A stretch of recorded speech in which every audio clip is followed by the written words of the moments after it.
I would now like to officially welcome you all to our 19th Australian Budget Review. 19 of these I've done. 19. It's madness to do that much dedication for this long.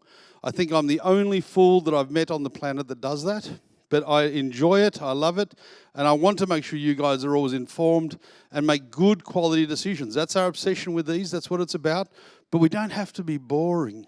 Right, so we're going to have a look at things. We're going to have a little bit of light-hearted view, but we're going to cover a lot of information. But I'm going to make sure you don't go to sleep, and I'm going to make sure you don't lose focus and attention. But we're going to get started with this chap here, Dr. Jim Chalmers, and his money afro. Goodness me. He must be the luckiest guy on the planet. Never mind Australia being the luckiest country. This guy's super lucky, as you're about to find out. But what I have to do when we start is I just have to do a quick disclaimer. You know, everything I'm telling you is my opinion. It has come from things. You'll see all the sources are up on screen. You can fact check me anytime you want. I'm very, very determined to be right. But please don't act on any advice from the seminar individually without checking with appropriate people. Give us a call. We're always happy to help. No worries at all.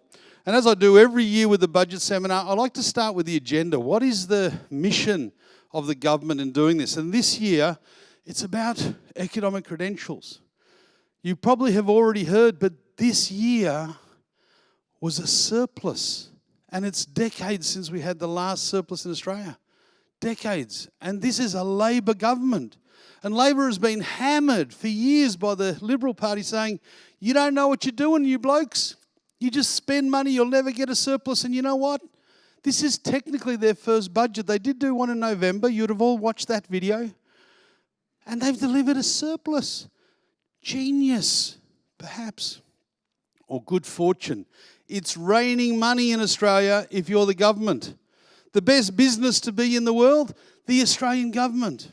And when you go home tonight, Google federal government's budget surpluses and see how many pop up on Google. One, I'm pretty sure you'll find, Australia. One. No one else is making surpluses. I don't think even Singapore turned a surplus this year, did they? Temasek, if we take that off to the side. But let's see what happens. But they're saying, look at us, we know what we're doing. And he showed great restraint to do that because in this last year, and they've only been there 1 year, how good is that? But he had something like $80 billion more money than he was expecting.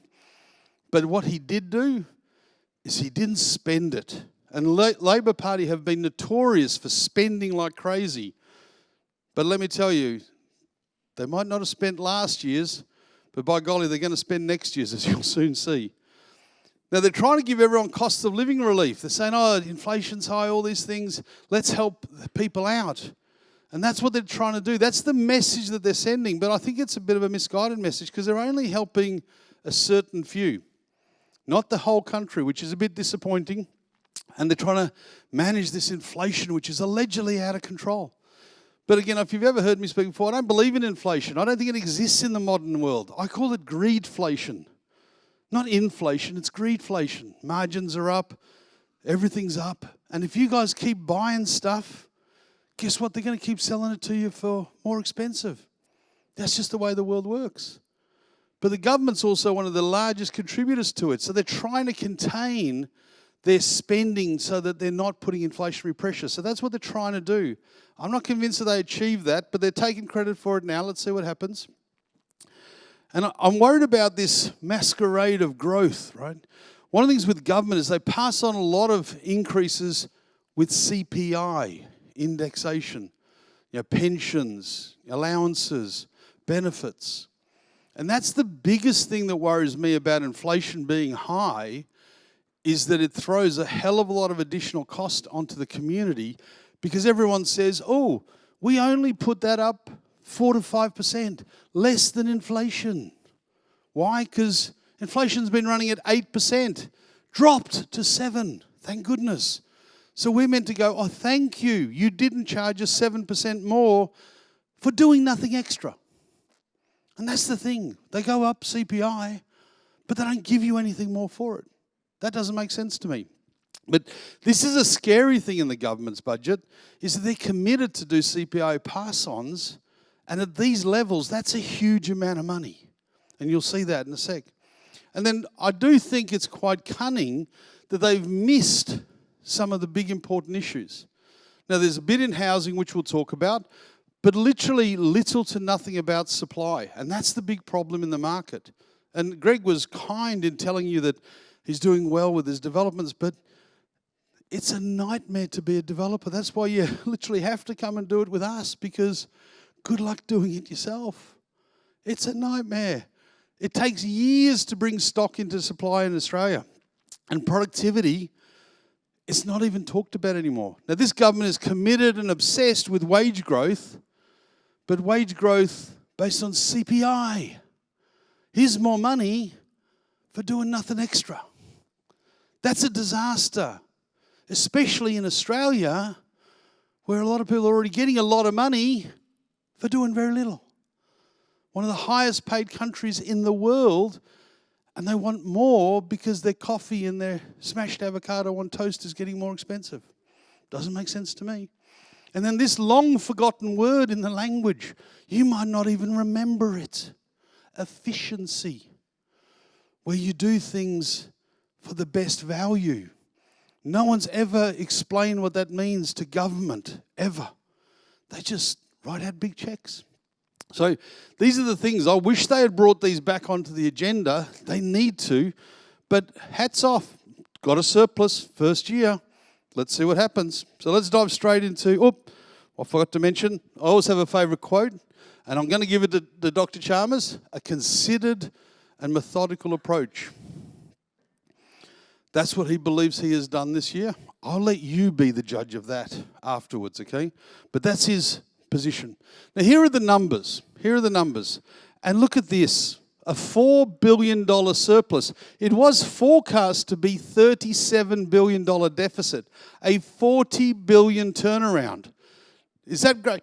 Great management? I'm not so convinced, because if you look at the last year of the Libs, they forecast to be a $106 billion deficit, and they brought it in at 32. So they had windfall gains too. They had a $70 billion turnaround. Labor Party in the first year had a $40 billion. The Australian government is a cash machine right now, and I'll show you that in a bit. But look at revenue. This year came in at $635 billion, 8.8% more than the year before, and $30 billion more than expected. $30 billion, just a loose bit of change. Loose bit of change. But expenditure was on track, and that's where we give credit to where credit's due. They didn't spend it. By God, it would have been tempting. Imagine if someone just dropped an extra $30 billion in your bank account. What do you reckon you'd do with it? I know where I'd be going, but you can see here they've done pretty good. You know, growth in revenue, much better than growth in expenditure. GDP was strong at 3.25. It's expected to fall off. But this is the big winner, the unemployment rate. 3.5% in Australia is almost considered full employment. But what you've got to remember, in Australia, if you're unemployed, you get paid handsomely. But if you're working, you pay tax handsomely. So the turnaround from someone not working to working is tens of thousands of dollars, $30,000, $40,000, $50,000 a swing either way. So when we're at near on full employment, that puts truckloads, I have to be careful, truckloads of extra money in government coffers, and takes money on their spending side. Takes money off the spending side. And that's the big thing that's happened here. And you can see CPI is at 6%. Snuck now up to 7s and 8s. Allegedly going to come back to 3.25. We'll talk about that later. But if you remember the last time Labor was in government, they kept saying, oh, we've got big deficits because we don't have enough revenue. The revenue wasn't so good. And to be truthful, if you go back and look at my videos from there, it was a blatant lie. Every year they were in power, the revenue went up, but it was just never enough to cope with their expenditure. That always went up more. But look at the revenue growth now. It's gone from, and look here, this is what was it, COVID? Is that what we just had, that COVID crisis? It's hard to remember that, isn't it? Revenues were $500 billion in those bad years, $630 billion. That's more than 20% more this year. And over the last 5 years, revenue growth to the Australian government is 30%. Yet if you look at the way they talk right now, they're saying it's not enough. We need to increase taxes. We need to do this. The Greens want to take away the future tax cuts and tax people even more and more and more, to spend more and more and more, which is terrible. There's no appreciation for what it's bringing in, but it's huge. But it's going to rise from this 635 up to $735 billion over the next 5 years, up another 15%. But that's not in the conversation whether that's fair and reasonable. It's just, no, that's just how it is. Take it or leave it. If you have a look at this, budget payments were up 4% over COVID. Now, that doesn't seem much, does it? But don't forget, during COVID, Australia, like every other country in the world, had huge amount of expenditure for subsidies, vaccines, shutdowns, employment relief. Hundreds of millions of dollars. Australia spent over $280 billion on COVID measures alone. So we had abnormal expenditure. But now all that's over, apparently, and we're still spending that and more. And no one's talking about that. Because the great thing is they set the bar high and we go, oh, look, spending growth's only up a couple of percent. How wonderful. They're showing restraint. That's not restraint in my mind. That's advantage. But we'll see what happens. And of course, if you look at the deficit, somehow, regardless of the fact we've just had a huge surplus, and I'm saying huge, but if you read the news in Australia, they said nominal, small, marginal. When did $4 billion become bugger all? I wish I had $4 billion. I'm sure you do too, but it's token apparently. Token. But we've gone from $4 billion surplus to next year we're going to a $14 billion deficit on the back of revenues rising from 630 to 668. So revenues are going up another $30 billion and we're going to go into a deficit? And people are going, that's okay. How can we have this level of revenue and not start being surplus all the time? It makes no sense to me. But somehow the deficit's going from 14 to 35 and then up to 36 in the 2 years thereafter. So it's going to get worse. It's just incredible. But the good news is it's better than we thought it was going to be. It was meant to go up to 51 and 47 apparently. So the Libs thought 47. They've got the structural rights, so it's come down. And we're meant to celebrate this. And this is like sleight of hand to me. Oh, how lucky are you? It was going to be 51. It's only 35. Instead of going, oh my God, why is it 35? That's not right, but that's okay. And then if you have a look at the debt, net debt's $550 billion. Was meant to be as high as 766 and 980 originally during COVID when everyone thought the world was going to fall off the cliff. So that's fantastic. But that's a celebration. But it's still growing over the next few years when the revenue is escalating massively. So I don't know. I'm not a big fan on these numbers. Amazing growth in revenue, but correspondingly being wasted on the other end. Now, if we were getting stuff for it, I'm all for that. I'm all for that. But what are we getting for it? So let's have a look. So here's where it's coming in. I'll just put it as a reference point. Here's the 21-22 source of revenue. So you can see in 21-22, that was a pretty good year. $85 billion in company taxes, $224 billion in individual. This year, the individual tax take is up $100 billion from 2 years ago. Corporate tax up $50 billion. That's phenomenal.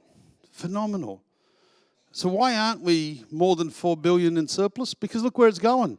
Social security and welfare has gone up to $250 billion. It used to be $210 2 years ago. $40 billion more a year. Crazy money. NDIS is 35 out of this. General services up 8. Now hold on. We're spending 250 on welfare and we're only spending 48 on education. That sounds like an appropriate apportionment. and health 106, and we spend 250 on welfare. They don't sound like appropriate apportionments to me. But apparently they do, because if you're a recipient, you're totally happy. And in Australia, they're all saying, give me more. And not only the people that are receiving it saying, give me more, the people that aren't receiving it saying, give them more. They're happy to do it. I can't figure that out. If you can explain that to me, grab me afterwards. But this is huge amount of money coming in, huge amount of money also going out. But at least it's only a 13 billion deficit this year, 35 billion next year. 35 billion, that's all. Nothing to worry about there. 35 billion. That's a fortune when you're bringing in that much extra revenue. So I'm not sure it's as well spent as it could be, but let's have a look where it's going. Cost of living support. Everyone needs help. Don't worry about Australia having the highest income in the world, average income per capita, but let's go and pay your electricity for you, because they've started turning off power plants in Australia. We have these beautiful facilities, and they say, oh, turn it off, and then there'll be less energy. We can charge more because we'll tell them we don't have enough. And the government says, in their infinite wisdom, they say, instead of doing option A, which is turn that on, and so that guy can have his air conditioning running. They go, we'll pay you more so that guy pays less. Turn the machine on. But no, they're going to give this $500, not to you, but to the company that's charging you money. Because if they gave it to you, it would still be impacted on inflation. But if they give it to the company, it doesn't show up on inflation, and it makes it look deflationary. But it's still money. That doesn't make sense to me, but it's a good trick. But $3 billion. How much does it cost to build a power plant? Surely that would be a good deposit on one. Wouldn't that be better to say, hey, we're not going to give you $500, we're going to go build a new power plant so that next year there's enough electricity, or the year after. But no, let's just pay. So what do we do later on, the year after and the year after that, when there's still not enough electricity? Do they keep paying? How does it magically come cheaper? I don't know. Now, they're going to give everybody an ability to go get a double dose of their pharmaceuticals. So instead of getting a 30-day stuff, you can get 60 days worth of your drugs from your favourite pharmacy. And the pharmacists aren't happy about this because they charge every time you pick it up, so they're losing a bit of revenue. But I'm told that the main reason they're unhappy is because they like to look you in the eye if you're getting some sort of stuff and say, are you still healthy? But apparently that doesn't matter. But they're going to do it. But again, the energy relief, all of these things are only if you are on some sort of welfare payment. So it's not every Australian getting all this. It's only if you're a certain type, i.e. on the system. Single mums, single parents are going to get an extra $1.9 billion over the next 4 years because you're going to be paid from your child 8 years to 14. Currently, your benefits stop at 8, and then you have to fend for yourself. But that's now going through till they're 14. That's worth $1.9 billion over 4 years. They're also lifting all the income support for everybody to 1.1 million people on benefits, $40 a week, a 1.3 billion a year. We're investing in these people. Now, you could say that it's needed, but I've always argued that benefits aren't there to support you. They're there to help you survive between a job. And we're at full employment. There's lots of jobs in Australia, high-paid jobs. But some people choose that that's not good. And a lot of them, because the benefits are so good now, it's not worth their while to go get a decent job on good money, because if they earn over $1,000 a week, they start losing all of their benefits, housing allowances, all sorts of stuff. So they say, no, I'm only going to work part-time, so I still get my benefits, I still get a little bit of extra money on the side, but I'm not going to be full-time engaged because the benefits are too attractive. And that's, to me, I thought the whole point of providing that support was to make it unattractive so that you were saying, I have to go do that. And that's, if you look at our generation, we all worked our tails off because we had to have something. We didn't have anything else. Singaporeans don't get any benefits, so you've got to go to work or starve. 2 choices. Not in Australia, there's a third one. Stay at home. But this is huge. $40 a fortnight they're going to get extra. And if you are, and these are the hard battlers in my mind, if you are unemployed over 55, it is generally harder to get a job. You normally get extra benefits in transit to pension. They're going to now get them from 55. So I don't have a problem with that one so much. But I am a bit worried about some of the others, and that's pretty heavy duty.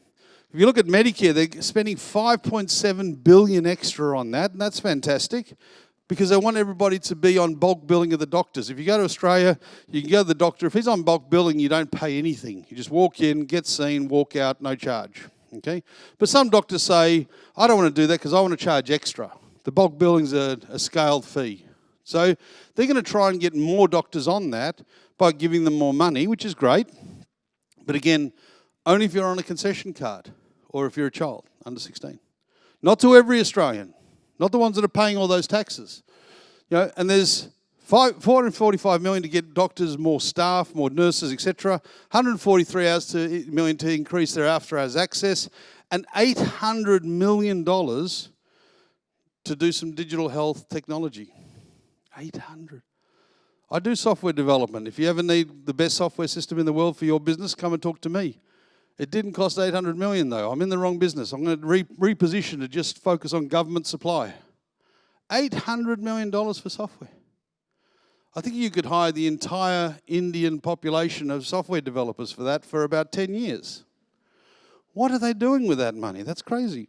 $358 million is going into 8 new medical urgent care clinics.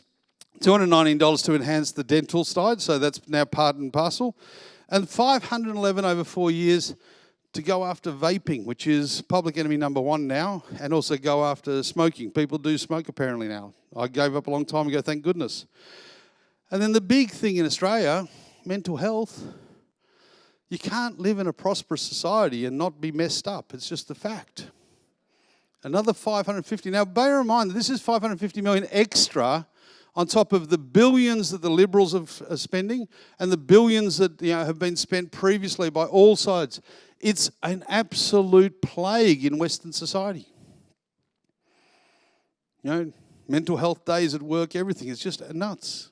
I can't say that, and then $2.2 billion for new pharmaceuticals and $1.2 for those pharmacists. They're going to lose money from the revenue that they lose from doing double doses, but then they're going to get money for being in remote areas and working harder and all sorts of things. So it's a little bit of a neutralisation.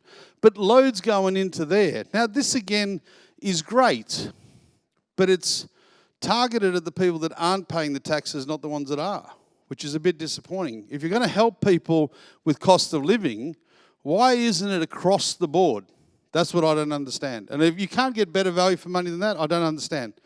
Now, I'm calling these diamond oldies, no longer golden oldies, because gold doesn't cost anywhere near what diamonds do. And have a look at what Australia's government's spending if you're old. And guess what? I'm moving into that band, so I'm happy about this. I'm not far from the promised land. They're going to pump $515 million to give all the aged care workers in Australia a 15% pay rise. Now, literally all of the aged care facilities in Australia are not run by the government.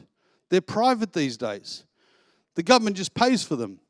So they've decided, hey, we want to give all those dudes a pay rise, but we'll pay for it. Even as your staff member, I'll give you the money for it. Now, people have short memories. These are the same people that were getting lambasted only a few years ago for not doing a good job. Now we're giving them a 15% pay rise. Now, the thing that worries me about that is inflationary, but it's also headline. Because if you're going to give it to the aged care, why did the nurses miss out? They did a great job. Why did the firemen miss out? They did a wonderful job. What about the policemen? So how are you going to stop this? You talk about contagion, that's contagion. And you've set a dangerous precedence. But when you're getting in all those billions of dollars, who cares? We'll give it to them when they ask. $309 million is going to build a framework to police these people that were about to pay a lot more because they weren't doing a good job before. And we need to make sure that they do a better job now that they got 15% more. $827 million to improve their care services, including COVID and things like that. $591 million just for COVID measures. The fact that they have to do more tests and all this sort of stuff. All government funded. And I thought COVID was yesterday, but apparently not. And then there's $338 million to improve the number of at-home positions so that you don't have to go into aged care. You can stay in your own home and people come and help you. Now, I did some quick maths. That's about $19,000 per package. Now, if Australia really wanted to fix it, all we have to do is give me a Filipino maid. What's a Filipino maid? He costs, what, $600-700 a month? I've got a spare room in my house. Job done. But we can't do that in Australia. That would be way too sensible. And they would look at that wrongly because they'd be getting more than the award wage. But we're going to spend $338 million. It's going to save them $2 billion in saving by also keeping you at home. So that $338 million is allegedly money well spent, because if we can keep you at home rather than putting you into an aged care facility, there's $2 billion of savings. So they're going to drop the places in aged care. So just make sure you got, no stairs in the houses that you buy. That's the secret here. Stay there. And they'll come out and do all sorts of things, maintenance, lawn mowing, the whole lot. Now, we're also moving to clean energy. So they've got a new net zero authority. Now, it's important. Now, this is one of the problems we've got with electricity in Australia. Everybody's ganging up on coal. This is public enemy number one. But it's not that bad. One volcano, it's equivalent to about 3 years of running all the power plants in the world. But, they don't believe that. They're sending the message that it's bad, it's bad, it's bad. Rather than fixing the problem, they're scaring us into a bigger problem. $2 billion is going to go into Hydrogen Head Start. Twiggy Forrest, if you want to tip FMG shares, he's going to get most of that. And $571 for critical minerals to help with things like, lithium and stuff that works in batteries. So the government's committed to go down this new technology path. Again, the last budget, they spent billions of dollars of incentives to get people to go into this new green play. It's a massive thing. It's the next big waste of money. Logical spend, I should say. And we'll see what happens with that. But again, I'm not sure it's good money spent, but it's significant. And this is half the problem with the world. If we do a big ticket money, we go, see, we've done it, we fixed it. No, we haven't fixed it, we've just spent it. Let's find the solutions and get the right ones. Now, the good news is $37 million, predominantly for a website, to help people identify areas in their home to save energy. Because if you can save energy at the home, that's a good thing, less electricity. So we're going to spend $37 million to do that. And then we're going to lend you money to do stuff in your house. Double glazed windows, insulation, cheaper toasters that lose less energy. You can borrow that money from the government now. Now, I'm happy with this, because you might remember last time Labor were in, they said, hey, let's pay for it for you. And they did the bats. They did insulation bats in your roof. And the price of bats went through the roof because the government was paying for it. The day before the announcement, you get $5,000 would do all the bats in your roof. The day after, $15,000. But now that it's a loan, not government paid, the price won't adjust because I'm still paying for it. So I'm not going to cop you putting that price up. But I'm borrowing that money. I hope people take it up. But they're going to be borrowing money at a time when they're already borrowed money that's gone up in interest rates, so it's going to be a tough call. We'll see what happens. In terms of tax, they're going to soon align people's superannuation contribution to every day when they get their pay packets. At the moment, there's up to a 3-month delay. It's quarterly. They want to do it aligned. That's going to help employees, but bad luck employer. Another nail in the coffin of half of Australia's businesses. $588 million to go chase people to make sure they are paying those things.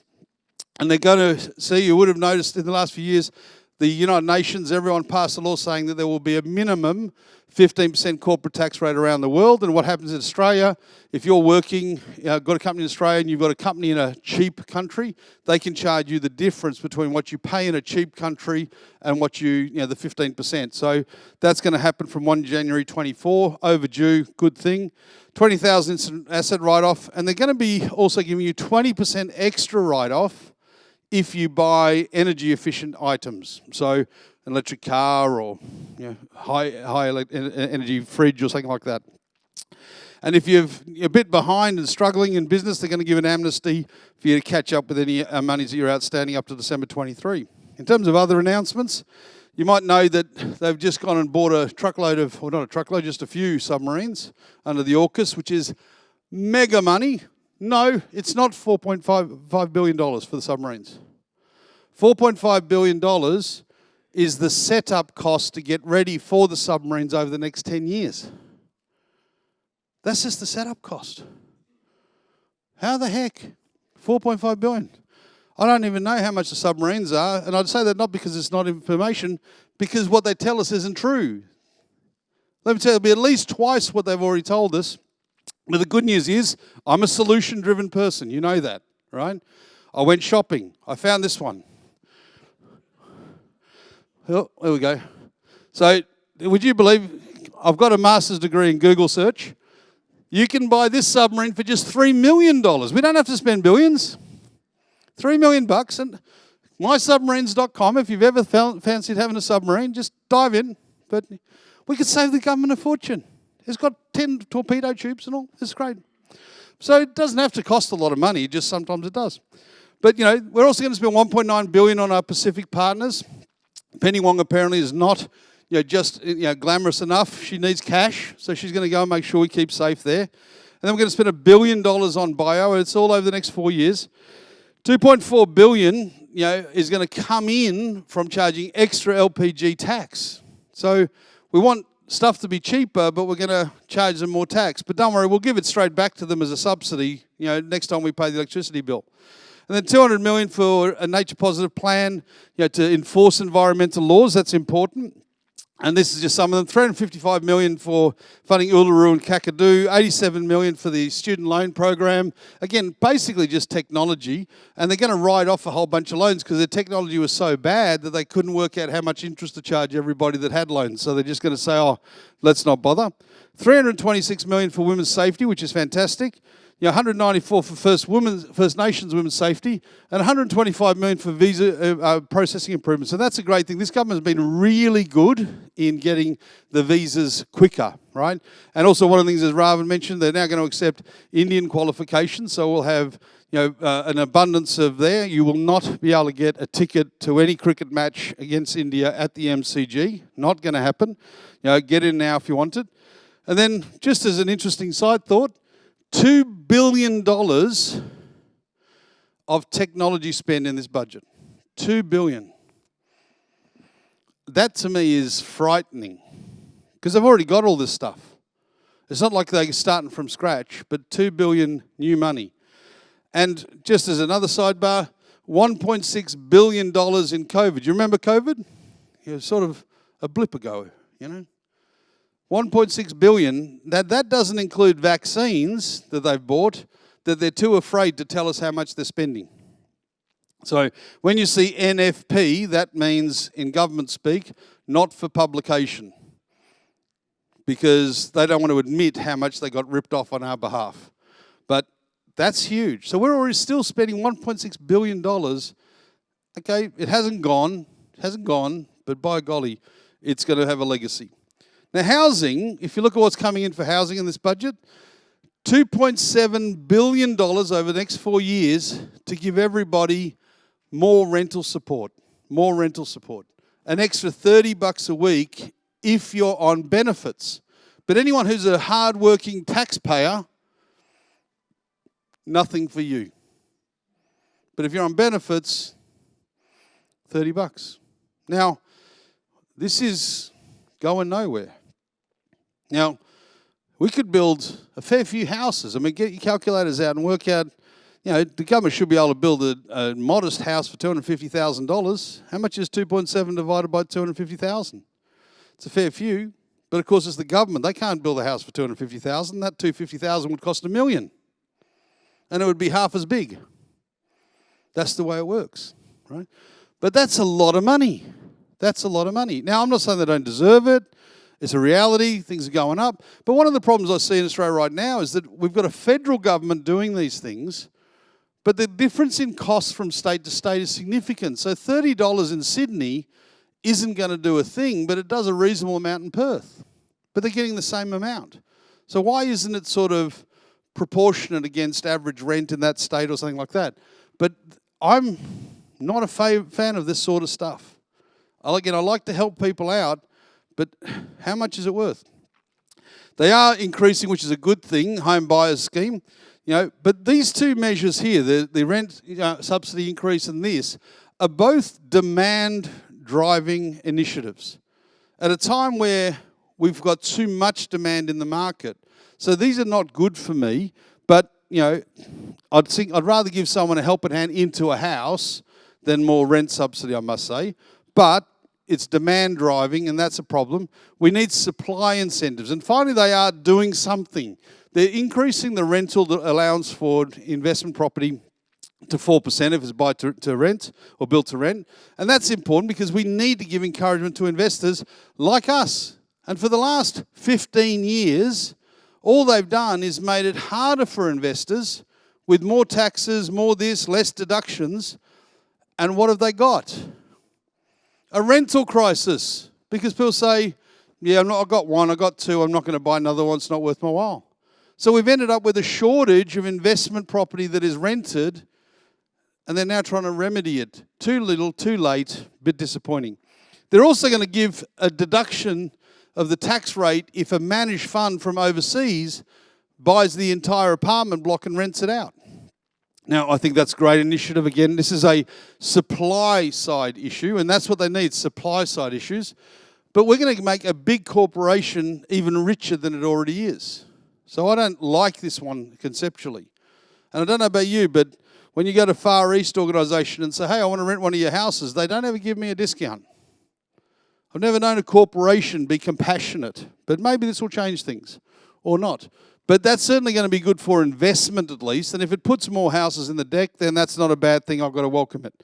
There's a $2 billion boost to the guarantee program, so if you are a developer and you're going to build social housing, you can get loan support guarantees, not cash, but they will underwrite your borrowing to make sure you get over the line and you can go do it, and that's great. I'm really happy about that.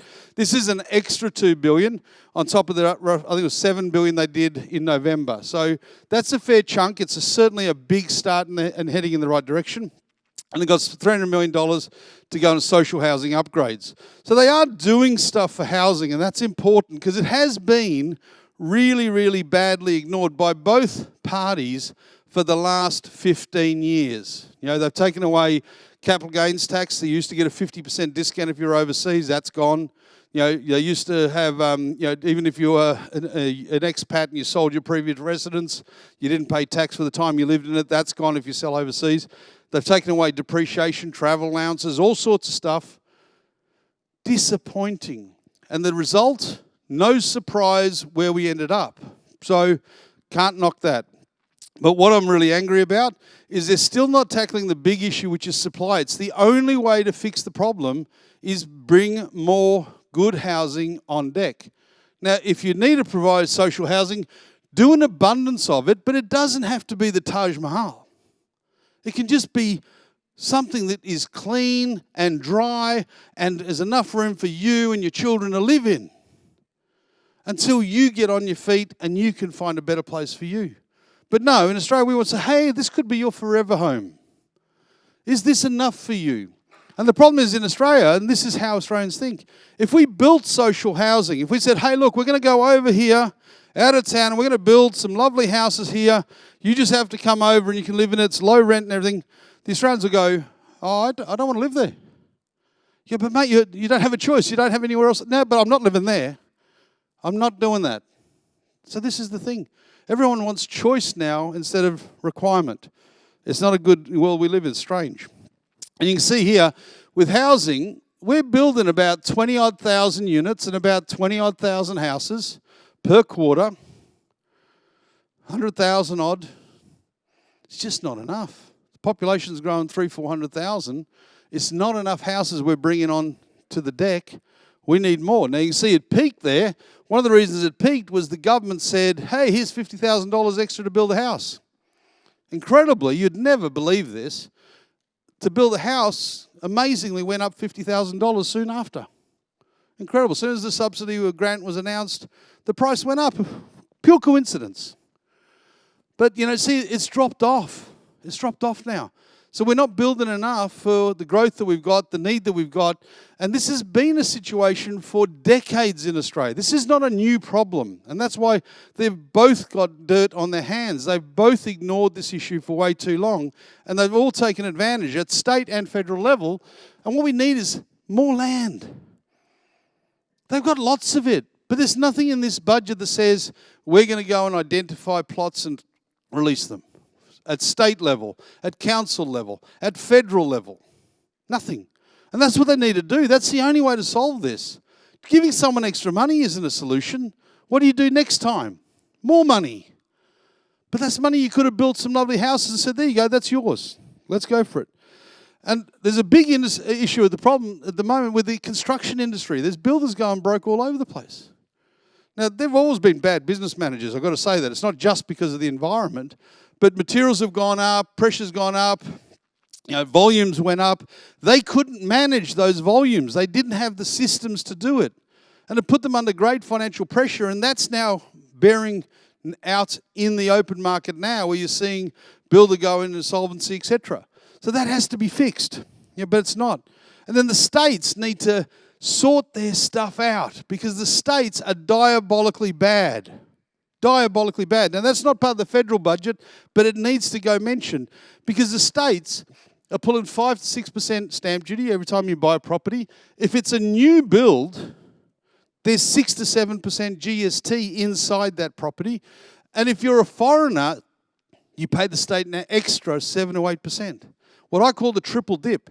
20% of the purchase price in direct state taxes. Yeah, they come out and they go, we want to make housing more affordable. Now, I'm not really good at numbers, even though I chose accounting as a career, but I'm pretty sure if I took away 20% of cost, it's a little bit more affordable. But they don't have that conversation. And to me, even if you want to have a conversation, why do you get stamp duty and GST on the same property? Why don't you, if supply is the problem, let's say, okay, if you buy brand new, you only pay one of them. Now, the one that should go is the GST. GST is 10% of the margin between the cost to build and the cost to sell. 10% when houses are 500, 600, $1 million, $2 million is a fortune. Way more than they ever expected to get. The stamp duty at 5 to 6% on current values is a fortune. Way more than they used to get. They could afford to halve it. They could afford to get rid of the GST on new build, and they sure as heck should get rid of the extra duty on foreigners, because we need foreigners to come back in and create supply. Because the great thing about foreign buyers, 99% of the time they don't live in the property. They rent the sucker out. Oh, guess what? We've got tenants desperate for places to live. Now, I'm happy that they're making this a damn mess because luckily I've accumulated my few properties over the years. So if you are an owner right now, woohoo! But if you're not an owner, you got real problems. And even if they did all of these things, if they watch this video tonight and they go, geez, Steve, you're right, we'll do all of that. It would take 4 to 6 years for it to flow in to completed stock. So we have a 4 to 6 year window of opportunity to really get some good returns and rents on our properties.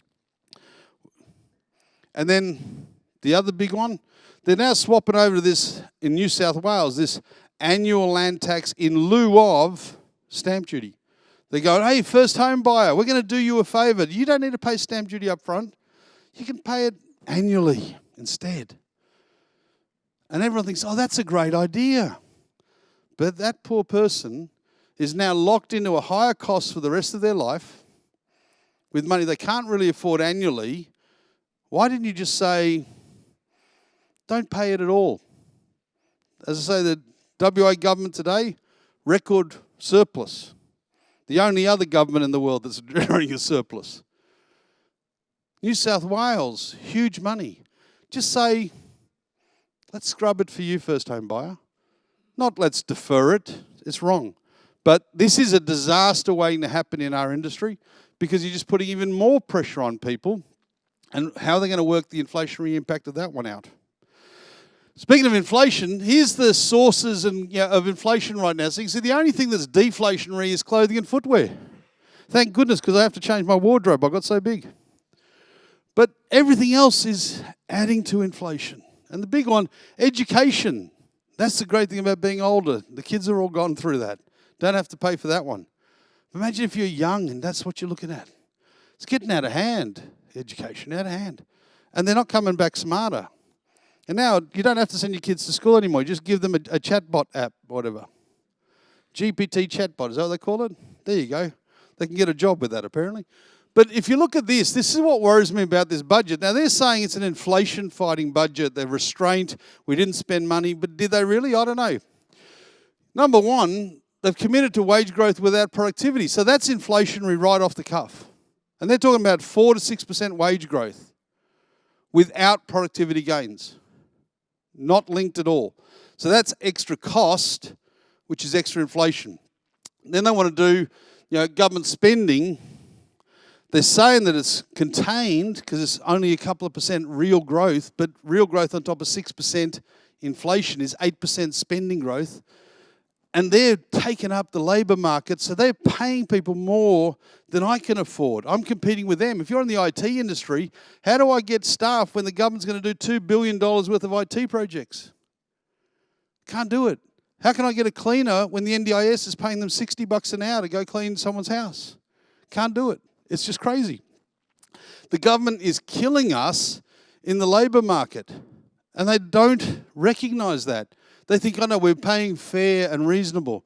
No, you're paying well over the odds for the task at hand. And they have to pull that back at some stage, but they won't.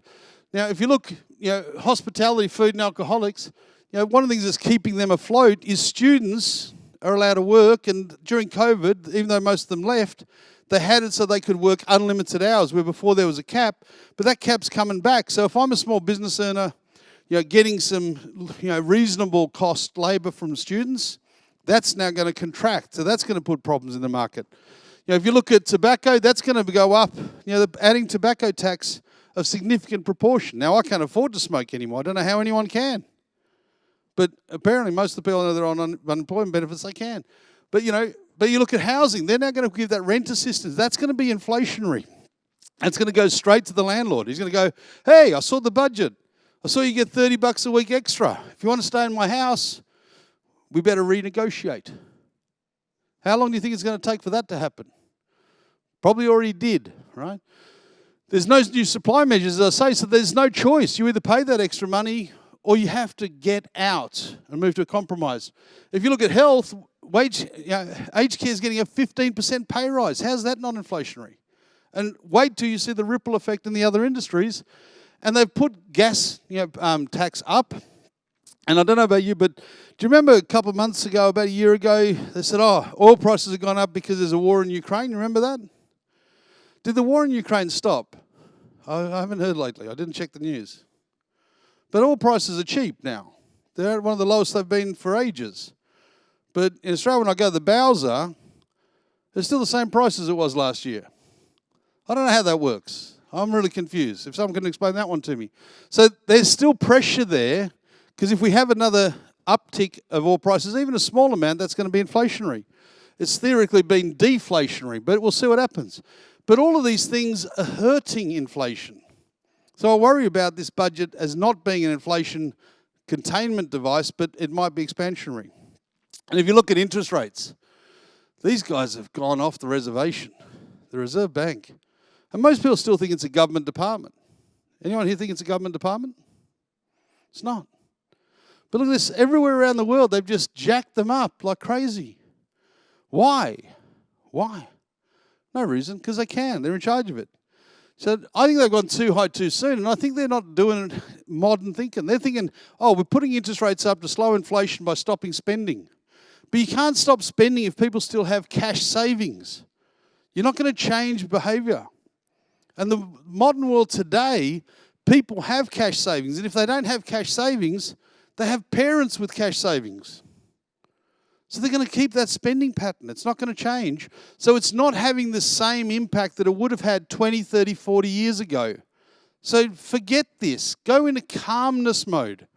Let's keep it some sort of level of stability. But that would mean everyone would be safe and protected. And that doesn't suit financial markets.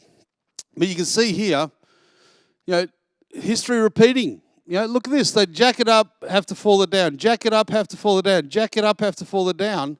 So there's a good chance, as Greg mentioned, that the next is they'll have to bring it down because they've overcorrected. And what they've done is they've scared the dickens out of people. Not enough to stop their spending, but enough to slow their behaviour on maybe housing for a little while. Thank goodness, because housing was already hot because there's no supply.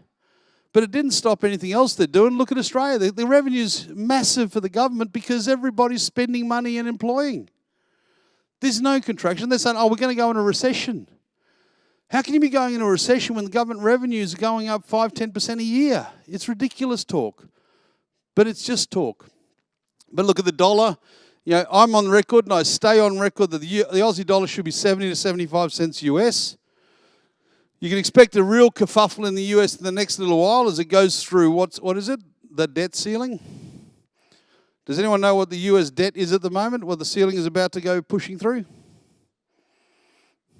$31 trillion. Does anyone remember a thing called the GFC? It was a long time ago, 2007-8. Does anyone remember what the US debt was before the GFC? 4 trillion. So in what, 14 years, 15 years? Congratulations, America. You know, you really set a new record. So how is that country even justifying a strong currency? It doesn't make sense to me.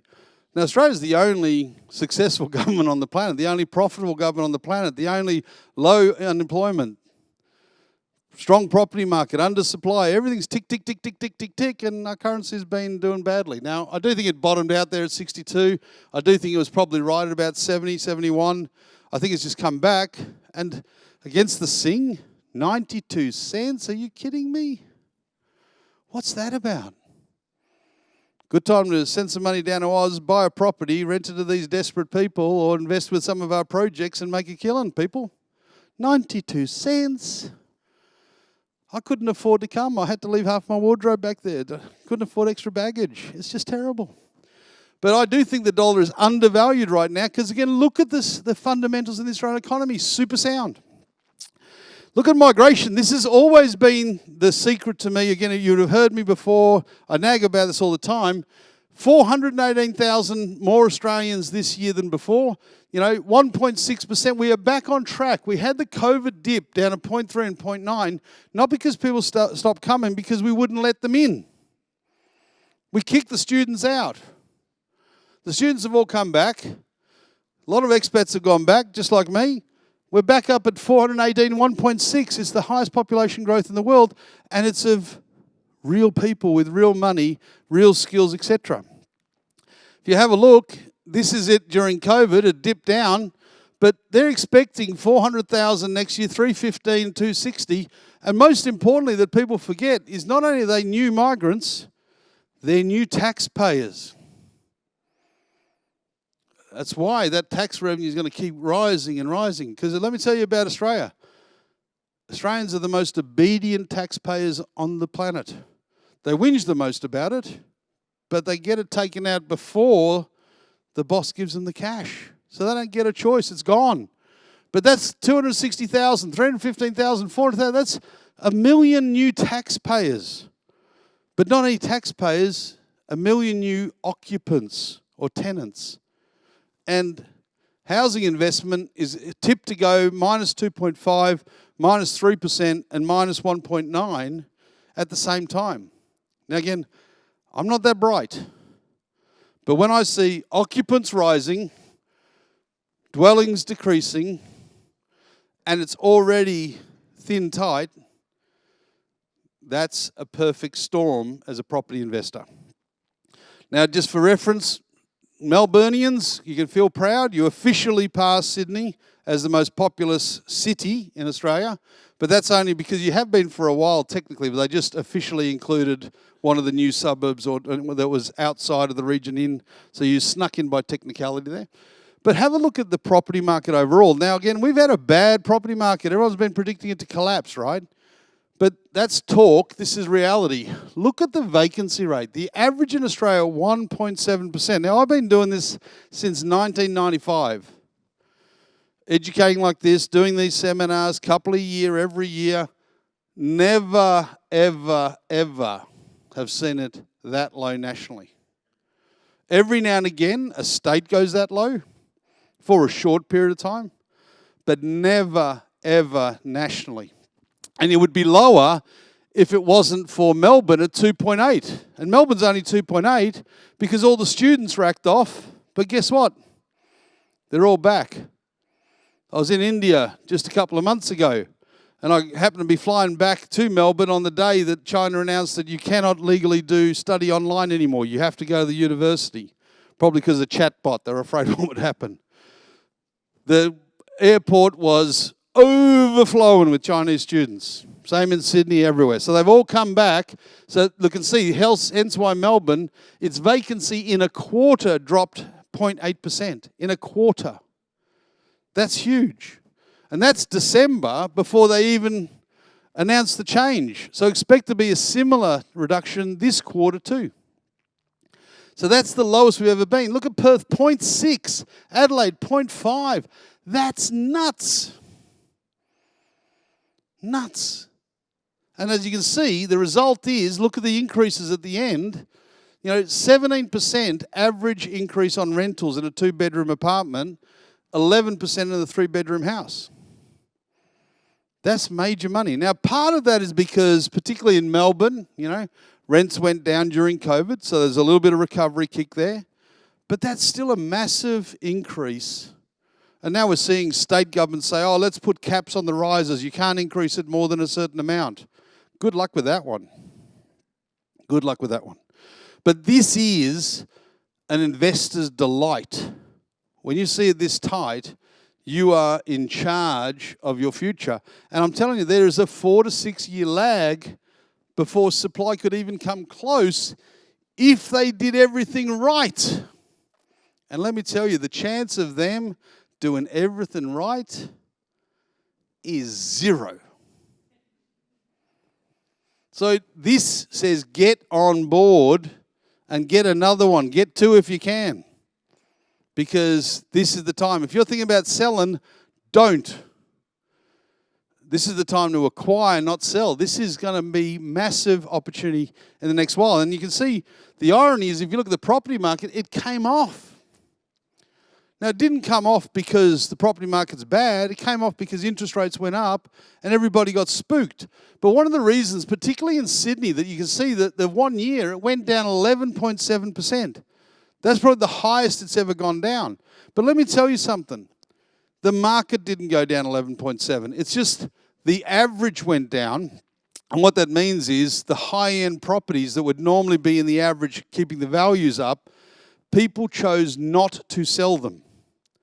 So if you imagine if we had sold a few $10 million, $15 million properties, the average would come up. But if I choose to not sell it because I hear that the market's not strong and I can't get my price, and the top sale is 12 instead of 15, the average comes down. But that doesn't mean the market came down, because I'm telling you, we've got clients looking in Sydney all the time. They're not going to auctions and going, Steve, I picked up a bargain. They're ringing us up saying, I got it, but bloody hell, you should see what I had to pay for it. The market's still hot because there's no supply. But if you want junk, if you want a horrible property, that is cheap. But don't buy those at any price. Quality is critical, especially at a time like now. Because if they're going to flood the market with any sort of stock, it's going to get flooded with junk, not quality. And so there'll be probably too much junk and not enough quality. So don't go into the junk market where supply might strengthen and demand is always weak. Go into the better than average, where demand will always be strong and supply is likely to stay soft. So in the old days when I started, I used to say to people, buy any property. You can't go wrong in Australia. Now I don't. I say buy good ones, because bad ones aren't making any money. But you can see here across the board. Now here's Perth finally being the superstar, beaten only by Hobart because they got a new football team, right?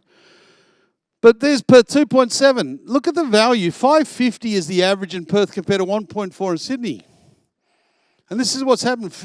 Queensland has been fueled by a lot of people selling out of here and going here and pocketing the difference. And that's the big thing that's changed in the Australian property market, is people are selling out of Sydney in droves and going to cheaper places now to retire because they've got enough money from the sale to buy a new property, renovate it, clear their debt, and still have money left over to have a wonderful retirement. And that's a change that will affect everything across the board, which is another reason that I'm very, very bullish on the property market. So expect these negatives to quickly disappear now that interest rates are starting to flatline, and the spook of it going up still is going to take away procrastination. People want to buy, but they're afraid of buying in case rates keep going up. Now they think, oh, probably not more. Even though he said, oh, we won't do any more, and then he just did one. What a sneaky little devil. But still got his job because no one can sack him, you know. But expect these to be really good. But, you know, in Sydney, expect that exodus to the north of Queensland and eventually to the west, where the value and the lifestyle is off the charts, and the weather, best ever. Get west. Get west. West is the best. Right, we're finishing up. You'll be glad to know. What are the highlights? Well, you can't go past a surplus. I'm obsessed with them. So long since there was almost one. The Libs almost did one, and then COVID came and took it away. So this is the first time in a long time we've had a surplus. Amazing. Was it the magic of the Treasurer? Probably not. But he was there. He gets the credit. Help for the needy. We're all about that in Australia. Compassion, compassion, compassion. Help the needy out. They apparently need it. Yeah, I'm really wrapped that revenue growth continues to go well, because what that means is they don't need to increase taxes because the proportion they're collecting is high anyways. And if we've got more taxpayers, we're going to have another couple 100,000 more taxpayers, put another couple billion into the coffers. No need to raise taxes. Hope they remember that. That means we should still see stage 3 tax cuts coming. Now, what that means is we're getting rid of the 34.5% band or 32.5% band, going to 30 up to $200,000, and over 200,000 is dropping down a couple of points. But they're already saying with this budget, don't do that. You're only helping the rich. Well, you sure didn't help the rich in this budget, so maybe they deserve it next year instead of all the people that aren't paying the taxes. So let's see what happens. And what we have done, and this is what Australians are not quite recognising, is we are in the era of output. The mining investments that have been going on for the last 10, 15 years are off the charts in terms of the volumes they're now producing. And we're still at early days. We've still got Woodside opening up new fields. We've still got FMG opening up new iron ores. We've still got new lithium. We haven't even scratched the surface because the joint's friggin' huge. And this is the byproduct. Billions and billions of extra revenue, and we haven't even dug up a fraction of the country. And the good thing is, we've got 26 million people in Australia now. So we need a little bit of iron ore here and there. But how many people in the rest of the world again? I can't remember. Does anyone know? 8 billion people. And they all need something made of steel, something made of lithium, something made of wheat, something made of wool. And we got all of that. And we're just sending it on out because they just keep wanting to pay for it. So it's a good thing. And this is a big dividend from 40 years ago, 30 years ago, 20 years ago, 10 years, paying dividends now, but still only early days. So we're going to be minted, but I just hope they don't keep giving it out. And we've got affordable ideology. You can see how generous is this budget if you're on welfare. Massively generous. More rent, more money, more benefits, more health, more this, more that. Because we feel we should help these people. I'm not sure they deserve it. I'll be controversial when I say that. I know most people do, but there's some that don't. But we can afford it. NDIS, which is an absolute monster in Australia. It's great ideology to say, look, that person needs help, give them help, wheelchairs, whatever. But we've gone too far. We need to pull it back in terms of value and efficiency. But we can afford it, so they keep doing it. But we're also in a great thing where every place in Australia now is a Labor government. So they can get stuff done properly, hopefully, in a big scale. That, electricity subsidy, that's been done with state cooperation. The states are managing a lot of that stuff. Health, NDIS, state cooperation. And because they're all in the same ideology, all on the same team, it's a lot easier for them to do it right now. So let's see what they can do with it. Lowlights, how do we go from 4 billion surplus, 70 billion extra money, right in a deficit next year? That's disgraceful. So as excited as I got about the surplus, I'm equally disappointed that it was just a blip and they're just blowing that cash. For all the money they're spending, did you see anything physical tonight? Did you see some big things? Something we can walk up to and go, ding, ding, ding, that's amazing. I love that. Look at that. It's beautiful. No, not one thing. But lots of help for people. I go, no ting, ting, ting. I'm not sure I'm happy about that. I would have liked to have seen something more physical. And I'm really worried about the spending getting out of control because the language around it is, I think, deceptive. We're not spending much. No, you're spending truckloads. But they're getting away with it. I'm worried that we actually have a name for this now. That's how bad it's got. We now have the care and support economy. You got to be worried when it gets its own name. That's scary to me. And I don't know, because it's going to get out of hand. It might be its own country soon. And, efficiency and accountability off the agenda. Housing supply, nothing really there. A little bit of tinkering, very minor. Could have done a lot more there. And I don't think this was fair to Australians because only the ones that are already getting help got the help. The ones that are really doing it hard and paying for all that pretty much got nothing. And that, to me, is pretty atrocious. And I reckon that's going to give them a lot of backlash. I think they'll be pretty happy this budget is early on in their election cycle, not at the end. So you might find that as they get all that cash, next time when we're just about to the next election, it'll be on the other foot where all of a sudden all the people getting the money will be the ones that are paying the taxes. We hope so. That would be fair. And I do always get upset when the country moves towards dependency rather than creating opportunity. And this is, again, in my personal ideology, I like to help people go forward, not backwards. And I'm not sure we're doing that in this budget. I think we're certainly giving people everything that they need, but are we really moving them forward out of that? The jobs are there. Take it. I would have rather seen us say, hey, if you don't get that job, you get nothing. Because you know what? He'd have taken that job. But if you say, hey, here's some more rent, here's some more money, would you like a job? Nah, Oprah reruns are really cool. I'm watching them. We've got to get people to need to go to work, not help them stay at home. On that note, I'm giving them 7 out of 10. And I've got to tell you, when I first heard the budget, I was giving it 8s and 8.5s. And then as I ploughed through the 300 pages of handouts, I just kept knocking marks off. And that's the only reason I'm knocking it down to 7. Way too much has gone out. I only gave you half of it because we'd be here for another week if I told you all the stuff they were spending. But can't say it's bad, but I can't say it's good. But it's our budget. It's good that it's financially strong, that the country's in great nick, and that the future's bright if we can get those people off the benefits and into the workforce. So Australia's going to stay lucky.